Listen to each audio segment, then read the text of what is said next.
అందరికీ నమస్కారం. నేను మీ doctor Venugopal, consultant physician at Venu Vidya hospital Nalgonda.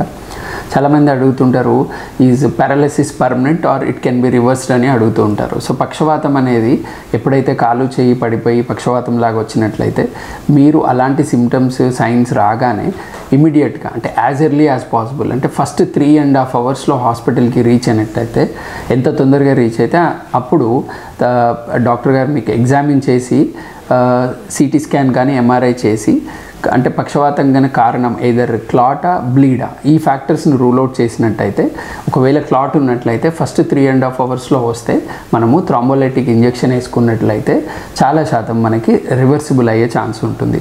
ఒకవేళ అది బ్లీడ్ అయితే మాత్రం మనము బీపీ కంట్రోల్ చేసుకొని కన్జర్వేటివ్గా మేనేజ్ చేసుకోవాలి. సో స్ట్రోక్ స్టార్ట్ అయిన ఫస్ట్ 72 అవర్స్ వరకు వీక్నెస్ అనేది ప్రోగ్రెస్ అవుతూ ఉంటుంది. సో ఆ 72 అవర్స్ తర్వాత నుంచి మనకి ఫిజియోథెరపీ 3 మంత్స్ వరకు చేసినట్లయితే రికవరీ అనేది మంచిగా ఉంటుంది. సో ఈ 3 మంత్స్లో మీరు ఫిజియోథెరపీ చేసి ఎంతగానో ఎక్సర్సైజ్ చేసి రెగ్యులర్ చెకప్స్ వచ్చి మెడికేషన్ వాడినట్లయితే ఈ 3 మంత్స్లో ఎంత రికవర్ అవుతారో that will be the permanent recovery. ఆ 3 మంత్స్ తర్వాత డెఫిసిట్ ఏదైతే ఉందో అది మాత్రం లైఫ్ లాంగ్ డెఫిసిట్ ఉంటుంది. కాబట్టి ఈ స్ట్రోక్ లక్షణాలు ఉన్నట్లయితే ఎంత తొందరగా అయితే అంత తొందరగా హాస్పిటల్ని సంప్రదించాలి, తగిన ట్రీట్మెంట్ తీసుకోవాలి. And physiotherapy is most important. Stroke తర్వాత 3 మంత్స్ మీరు ఎంత బాగా ఫిజియోథెరపీ చేస్తే అంత రికవరీ ఉంటుంది. ధన్యవాదాలు.